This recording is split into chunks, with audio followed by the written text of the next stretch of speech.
اسلام ایک مکمل ضابطۂ حیات ہے۔ یہ دین ہمیں عبادات کے ساتھ ساتھ معاملات، اخلاق، عدل و انصاف، تحقیق اور احتیاط بھی سکھاتا ہے۔ قرآن پاک کی ہر آیت انسان کی رہنمائی کرتی ہے۔ آج ہم ایسی آیات پڑھیں گے جن میں تحقیق کا حکم، اللہ کی راہ میں کوشش کرنے والوں کے درجات اور عظیم اجر کا بیان ہے۔ آپ دیکھ رہے ہیں ترجمہ تفسیر چینل۔ السلام علیکم ورحمۃ اللہ وبرکاتہ۔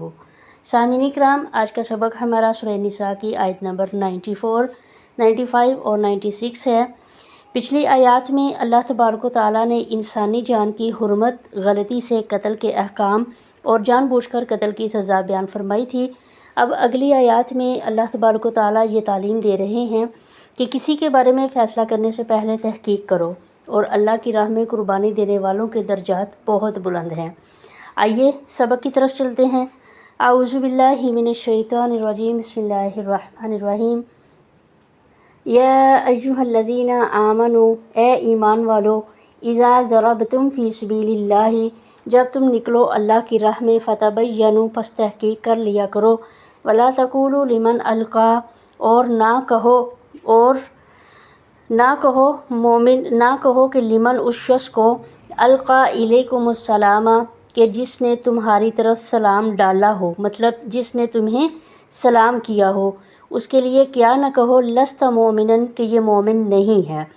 ولا تقولوا لمن القی الیکم السلام لست مؤمنا، اور اسے یہ نہ کہو کہ تو مومن نہیں ہے جو تمہیں سلام کرے۔ تبتغون عرض الحیات الدنیا، تم چاہتے ہو دنیا کی زندگی، فعند اللہ، پس اللہ کے ہاں، اللہ کے پاس، مغانم کثیرہ، تمہارے لیے بہت زیادہ مال غنیمت ہے۔ کذالک کنتم من قبل، اسی طرح تم بھی پہلے سے تھے، فمن اللہ علیکم، پس اللہ نے احسان کیا تم پر، فتبینوا، پس تم تحقیق کر لیا کرو، ان اللہ، بے شک اللہ تعالیٰ، کان بما تعملون خبیرا، بے شک اللہ تعالیٰ تمہارے اعمال سے باخبر ہیں۔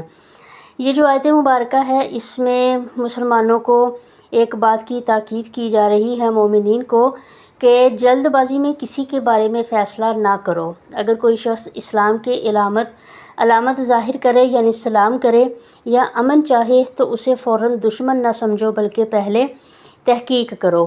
اور اس کے پیچھے ایک واقعہ ہے کہ جس کے بارے میں جس کے متعلق یہ بات آ گئی ہے کہ اگر کوئی تمہیں سلام کہے تو اس کو تم یہ نہ کہو، یہ نہ سمجھو کہ یہ مومن نہیں ہے۔ تو اس کا ایک واقعہ ہے۔ واقعہ یہ ہے کہ صحابہ کرام رضی اللہ تعالیٰ عنہم اجمعین کسی سفر پر تھے، راستے میں ان کو ایک چرواہا ملا، تو اس چرواہے نے صحابہ کرام کو سلام کیا۔ صحابہ کرام نے یہ سمجھا کہ یہ مومن نہیں ہے، انہوں نے اس کو قتل کر دیا، اور وہ جو بکریاں تھیں اس کے پاس جو وہ چرا رہا تھا، وہ لے کر اپنے ساتھ چلے گئے۔ جب واپس گئے، مدینہ پہنچے، تو اللہ کے نبی صلی اللہ علیہ وآلہ وسلم کو یہ واقعہ سنایا۔ اللہ کے نبی صلی اللہ علیہ وسلم کو جب یہ بات پتہ چلی تو پھر یہ آیات بھی نازل ہوئیں۔ کیا آیت نازل ہوئی؟ جیسے کہ اس چرواہے نے سلام کیا تھا تو اس کا جواب بھی نہ دیا، بلکہ صحابہ کرام نے سمجھا کہ یہ کوئی کافر ہے، لیکن اپنی جان بچانے کے لیے اس نے سلام کیا ہے۔ تو اسی لیے آیت مبارکہ میں یہ ارشاد فرما دیا، فتبینوا، پس تحقیق کر لیا کرو۔ یعنی اگر تمہیں کوئی تھوڑا بہت شک ہو کہ اگر یہ انسان جو ہے جس نے ہمیں اسلام کیا ہے یا جس نے کلمہ ہمارے سامنے پڑھ لیا ہے، تو اس کے بارے میں فوراً فیصلہ نہ کرو کہ یہ مومن نہیں ہے، بلکہ پہلے تحقیق کرو۔ تو یہ آیت ہمیں سکھاتی ہے دنیاوی فائدہ، مال، غصہ یا جلد بازی کی وجہ سے کسی پر ظلم نہ کیا جائے۔ اور آیت کا جو اگلا حصہ ہے کہ تبتغون عرض الحیات الدنیا فعند اللہ مغانم کثیرہ، کہ تم دنیا کی زندگی چاہتے ہو، لیکن اللہ نے تمہارے لیے بہت ساری مال غنیمت رکھا ہوا ہے۔ تو یہ مال غنیمت یعنی وہ جو بکریوں کو ہانک کر پھر اپنے ساتھ لے گئے تھے، اس کے بارے میں آ گیا۔ تو اس سے یہی چیز پتہ چلتی ہے کہ تحقیق کے بغیر فیصلہ نہیں کرنا چاہیے۔ لا یستوی القاعدون من المؤمنین، لا یستوی القاعدون، مومنوں میں وہ لوگ نہیں ہیں، لا یستوی القاعدون، نہیں برابر بیٹھے رہنے والے، من المؤمنین، ایمان والوں میں سے، غیر اولی الضرر، کسی بھی عذر کے بغیر، والمجاہدون فی سبیل اللہ، اور جو لوگ اللہ کی راہ میں جہاد کرتے ہیں،